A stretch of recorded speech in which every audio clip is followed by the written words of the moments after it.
Guys, kamusta na? Magluto naman tayo ng isang classic na dish. Nagawa ko na to way back pa. Kailangan natin gumawa uli ng remake video para mas maging malinaw. At syempre, para mas madaling sundan.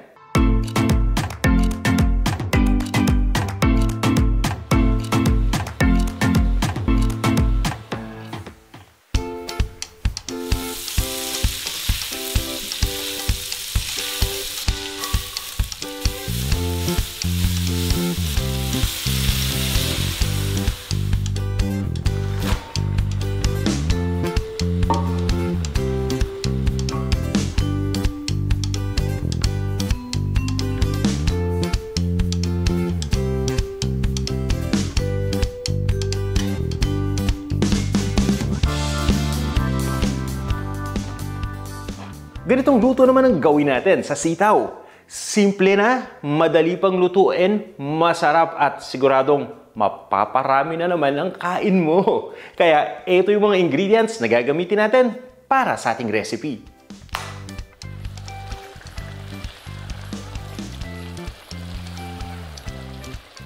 Kung handa na kayo, tara na! Umpisa na natin to.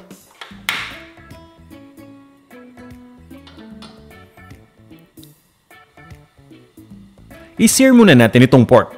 Ibig sabihin yan, iinitin lang muna natin ng mabuti yung wok. At once na maging sobrang init na nga, ay idiretso nyo nang ilagay dito yung pork. Hindi na natin kailangan gumamit ng mantika pa. Dahil ang totoo niyan, itong pork ang pagmamantikain natin. Yung mantika nito ang gagamitin natin na panggisa mamaya. And for the meantime, habang sinisear natin, hiwain muna natin yung mga ingredients. Sitaw. Pagdating sa sitaw, hinihiwa ko lang yan into 2-inch pieces. At kung magluluto din lang tayo ng adobong sitaw, damihan na natin. Para nang sa ganun, isang lutuan lang at mas marami makakakain. Okay na tong sitaw, itatabi ko lang muna. At isusunod ko ng hiwain dito yung sibuyas. Gumamit kayo ng kahit anong sibuyas dito. Mapapula man, dilaw o yung puti. Hiwain nyo lang ng pahaba ng manipis. At next naman nating hiwain dito yung bawang. Pag sinabi nating adobo, dapat talaga mabawang na babawang, di ba? Actually guys, itong sibuyas, optional ingredient nga yan eh. Pwedeng-pwede kayong magluto ng adobong sitaw kahit walang sibuyas. Pagdating sa bawang, gusto ko dito yung galante tayo, yung marami. Mas masarap kasi yung adobo kapag mabawang, di ba? Crinash ko lang yan at chinop ko lang. Huwag nyo nang liitan yung hiwa. Yan ganito, saktong-sakto lang. And at this point ay nakapag-extract na tayo ng enough na mantika dito sa pork. Saktong-sakto na napanggisa yan, kaya tinutulak ko lang muna yan sa gilid. At ginigisa ko na yung bawang doon sa mantika ng pork. Ituloy nyo lang yung pagluto hanggang sa mag-start ng mag-brown yung bawang. Basta habang ginigisa, importante dito na hinahalo ninyo para mas maging pantay yung pagkakaluto. Dahil kung hindi, isang part lang ng bawang yung maluluto dyan at baka masunog nga. Okay na to, ilalagay ko na yung sibuyas. Sabay-sabay na lahat. Total, konti lang naman yung sibuyas natin eh. Ginigisa ko lang tong sibuyas kasama ng bawang. Mga 10 to 15 seconds lang muna. At pagkatapos nga, isama na natin yung pork.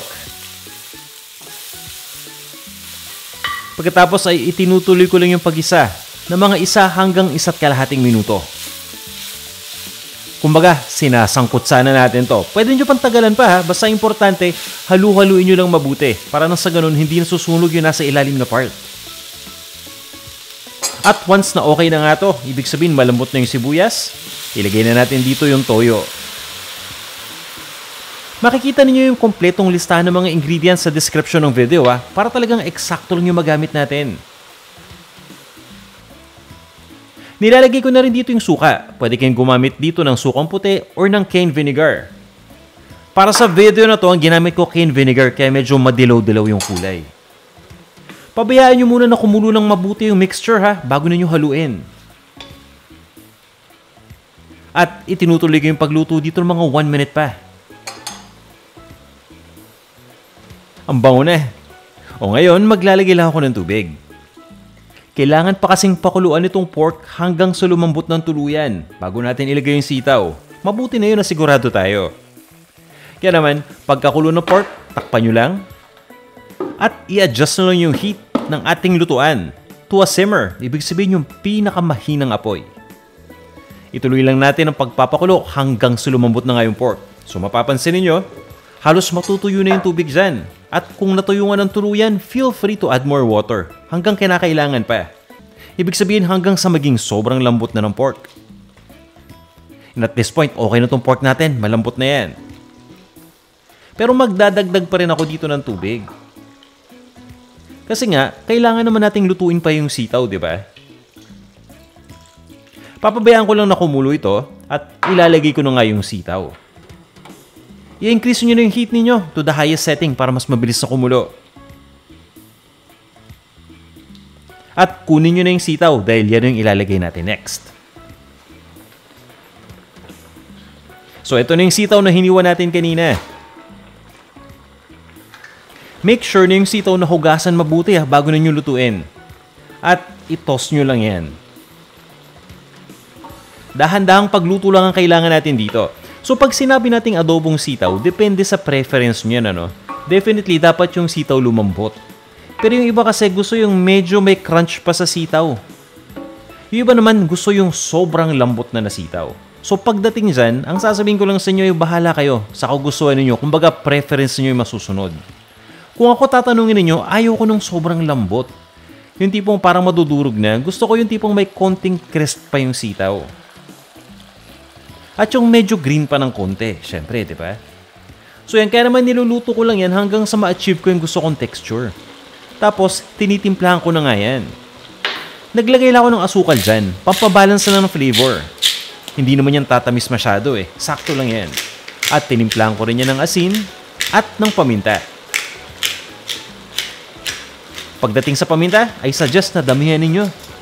Mas masarap itong adobong sitaw kapag maraming paminta. Haluin nyo lang yan at ituloy nyo lang yung pagluto hanggang sa makuha nyo na yung desired na texture ninyo pagdating sa sitaw. So, importante, tikman ninyo yung sitaw para malaman, di ba? And at this point nga, okay na to para sa akin. Ganyan-ganyan yung gusto ko. So, itatabi ko lang muna to Ililipat ko lang itong ating naluto na adobong sitaw sa isang serving plate or sa isang serving bowl. At para sa inyo naman na gusto talaga yung napakalambot na sitaw, takpan nyo muna yung lutuan tapos lutuin nyo pa ng mga 2 to 3 minutes o depende nga dun sa gusto ninyong outcome. At once na okay na, i-serve na natin to. Siyempre, no, ang pinakabagay na i-serve dito sa adobong sitaw ay plain white rice. Ganyan lang kasimple. Tamang-tama ito yung iluto sa mga ordinaryong araw. Tikman natin, sakto. Mukhang mapapalaban na naman tayo dito sa kanin, Yun lang ang suggestion ko, guys. Kapag nagluto kayo ng adobong sitaw, don't underestimate it. Dahil hindi porket simple hanggang doon na lang. Masarap yata yan.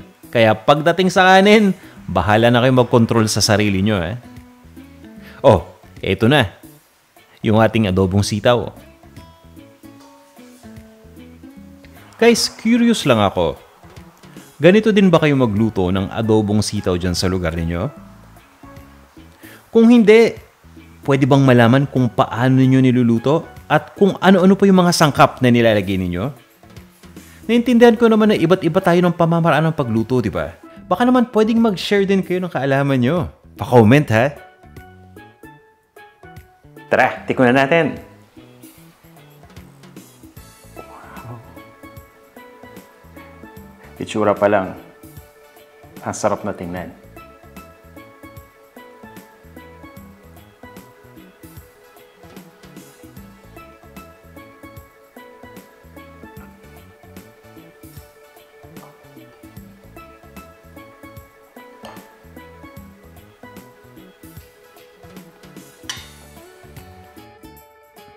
Bukod sa kanin, ano pa ba ang masarap na ipare sa adobong sitaw?